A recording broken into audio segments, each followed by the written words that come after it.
Have you ever heard a story so chilling, so unexpected, that it makes you look over your shoulder, even in your own hometown? Tonight, we're diving into the haunting case of a bright, beautiful teenager who seemed to have everything going for her. A life full of promise, dreams waiting to be fulfilled, a future that should have been long and full of possibilities. Instead, in the span of just a few hours, her life was stolen. Her town was shaken to its core, and her case would go on to reveal disturbing secrets, twisted motives, and a shocking turn of justice that many people still debate to this day. This is the story of Mackenzie Cowell, a 17-year-old from Wenatchee, Washington, whose tragic end left behind far more questions than answers. It's a case that grips anyone who hears it, because it isn't just about one young girl's life being cut short. It's about trust, betrayal, and a community forced to confront the darkest corners of human behavior. And as you listen, ask yourself, how well do you really know the people around you? Mackenzie Cowell wasn't the kind of girl people forgot. Friends described her as bright, bubbly, someone who lit up any room she entered. She was a high school senior, a cheerleader, and a beauty school student. At just 17, she was already talking about her future. She loved the world of cosmetology, the art of making people feel beautiful, and she dreamed of building a career in that space. Her classmates adored her, her teachers respected her, and her family was proud of the path she was on.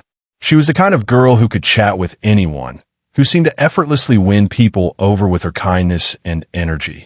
For a small town like Wenatchee, where life often felt predictable, Mackenzie stood out as a burst of color and excitement. But on February 9th, 2010, something happened that would transform that quiet town forever. It was an ordinary Tuesday, the kind of day that should have passed without notice. Mackenzie had classes at beauty school that morning. Surveillance footage later showed her leaving around 3 p.m. She told friends she'd be right back, planning to only step out for a short break. But Mackenzie never returned. At first, it didn't feel like an emergency. Teenagers come and go, plans change, and maybe she'd just gone to meet a friend or grab a snack. But within hours, that casual assumption turned into deep concern. Mackenzie's car, a black 1991 Pontiac Grand Prix, was discovered abandoned in a rural area known as Pitcher Canyon. Inside, her purse was left behind. For those who knew Mackenzie, that was a terrifying sign. She wasn't the type of girl to just walk away and leave her belongings. Something was wrong. The community mobilized quickly. Family, friends, classmates, neighbors, everyone joined the search. Flyers went up around town. Social media lit up with pleas for information. Police scoured the area, combing through woods, back roads, and riverbanks, looking for any sign of the missing teenager. Days passed, and hope began to mix with dread.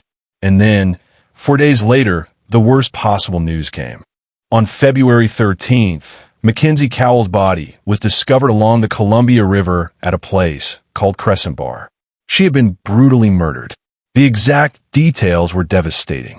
She'd suffered multiple injuries, stab wounds, blunt force trauma, strangulation. It wasn't just a crime. It was an act of violence that shocked even seasoned investigators. And for a town like Wenatchee, which wasn't used to high-profile murders, the discovery was like a bomb going off. Who would want to kill Mackenzie Cowell? Why? Immediately, suspicion spread in every direction. Detectives had to start with the people closest to her. Her boyfriend was questioned. Her family members were investigated. Her mother's boyfriend was looked at closely.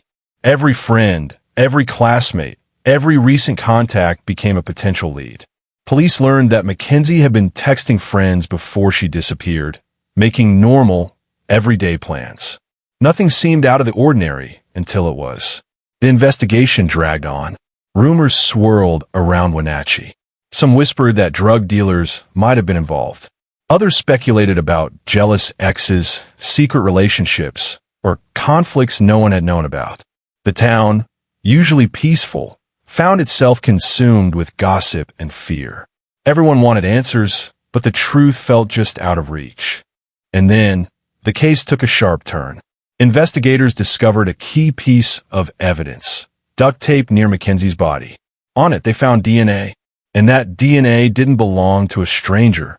It matched a classmate from beauty school. His name was Christopher Wilson. Christopher Wilson wasn't a random suspect. He was a quiet, somewhat introverted young man, also studying cosmetology. At 29 years old, he was older than most of his classmates. He lived alone in an apartment not far from campus. To some, he seemed odd, socially awkward, maybe even withdrawn. But no one had ever pegged him as dangerous. When his name surfaced as the DNA match, it shocked many in the community. Could this quiet classmate really be the one behind Mackenzie's brutal murder? Police began digging deeper. They searched Wilson's apartment. What they found made their suspicions grow stronger. Beneath his carpet, they discovered blood. DNA testing confirmed it belonged to Mackenzie Cowell. For investigators, that was the smoking gun. How else could her blood have ended up inside his home? But the story didn't end there. Christopher Wilson was arrested, charged with Mackenzie's murder. The community gasped. Here was their suspect, the alleged killer hiding in plain sight. But as the case moved forward, something strange happened. Wilson's defense, led by high-profile attorney John Henry Brown, pushed back hard. They claimed Wilson had been framed, that police had mishandled evidence, that corruption within the local department had tainted the entire case. Brown pointed to past controversies involving Wenatchee authorities, raising doubts about whether Wilson was truly guilty or just an easy scapegoat. The case became a battle of narratives.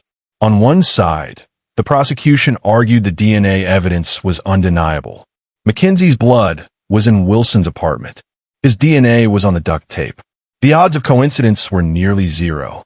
On the other side, the defense argued that the investigation had been sloppy, that police had tunnel vision, and that planting evidence wasn't out of the question given past scandals in the county.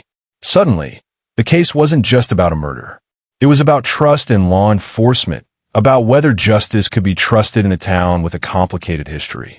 For Mackenzie's family, the trial process was excruciating. They wanted answers. They wanted justice. But as the case dragged on, they watched arguments and counterarguments pile up, each more confusing than the last. At one point, prosecutors offered Christopher Wilson a deal: plead guilty to manslaughter, accept a reduced sentence, and avoid the risk of a life sentence if convicted at trial. Wilson initially refused. He insisted he was innocent, that he wouldn't admit to something he hadn't done.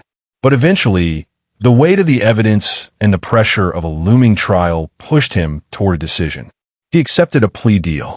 Wilson pleaded guilty to manslaughter and first-degree murder charges. He was sentenced to 14 years in prison. For some, that felt like justice. For others, it felt like a half-truth, a compromise that left too many questions unanswered. Even after the sentencing, whispers persisted. Was Wilson truly guilty? Or had he been forced into a corner, admitting guilt to avoid a harsher punishment, despite maintaining his innocence? The case of Mackenzie Cowell remains a haunting one because it sits in that uncomfortable space between certainty and doubt. The evidence seemed strong, yet controversy clung to every detail. To this day, Christopher Wilson insists he was framed. Some people in Wenatchee believe him. Others are convinced the right man was caught. And in the middle of it all is Mackenzie, a bright, beautiful young woman whose life was taken in a burst of senseless violence. When we look back on her story, it isn't just about the crime. It's about the ripple effect. A family forever changed. A community left in fear. Friends who will never see her smile again. And a lingering question mark over what really happened that February afternoon in 2010. If there's one thing cases like this remind us of, it's that life can change in an instant. That behind the doors of quiet apartments, on the roads we drive every day, in the towns that feel safe and familiar, darkness can lurk. Mackenzie Cowell's story is tragic because it shouldn't have happened. And yet it did. As we close this story, think about this. Justice is supposed to bring closure. But in some cases, closure never fully comes. For the people of Wenatchee, for Mackenzie's family, and for everyone who's followed this case, the wound remains open. And perhaps it always will.